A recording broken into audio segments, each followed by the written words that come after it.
Hey, how you doing? Justin here. Today I want to talk a little bit about how you hold your guitar.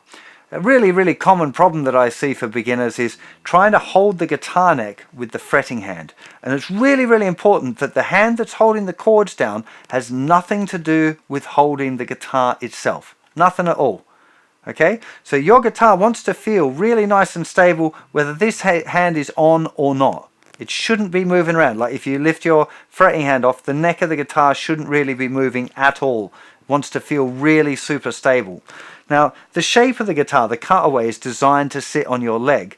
But you might find often guitars are either a bit body heavy or neck heavy. This particular one's actually about perfect for me. It seems to sit right in exactly in the right place where it works for me. A lot of guitars, particularly like Les Paul type guitars, Gibson Les Paul types, they have the headstock which is a little bit heavy and wants to droop down a bit. And some other guitars like Telecasters can be a bit body heavy so that the neck wants to lift up a little bit. Both of those things are not what you want. So you want to use this arm to kind of stabilize it. On acoustic guitar, you probably want to be resting your arm on the top of the guitar anyway, and the pressure of your arm sitting down like that will press into that little curve and hold the guitar in a nice place. Actually, this guitar is perfect. It's almost like having an acoustic guitar in that I can rest my arm on it. But for most electric guitars, you want the kind of the grip of your skin, your forearm, on the guitar itself.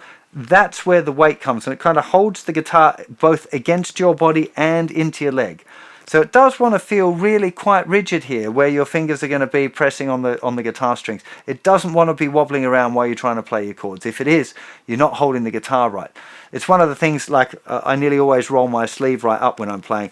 Even on this guitar, if my sleeve is like that, it feels looser, like I'm not really able to hold the guitar as tightly as I want because I can't feel the pressure of it. I can't feel how I'm gripping the guitar. Whereas as soon as I've done that, it feels tighter, it feels more locked in. So something just to be aware of if you're finding that the guitar neck's wobbling around a bit. Just pay attention to how you're holding it and how you're gripping onto the guitar. It shouldn't be tense. You want to feel kind of relaxed and loose all the time when you're playing. So part of the trick, and as I'm progressing with my left-handed playing, I'm really noticing now that it's becoming more important that how I feel with the guitar, how it's sitting in my lap properly. So it's the kind of thing I want to give you a heads up now so you can start to just pay a little bit of attention to that when you're doing your practice to make sure that it feels real comfortable how you're sitting and nice and solid as well.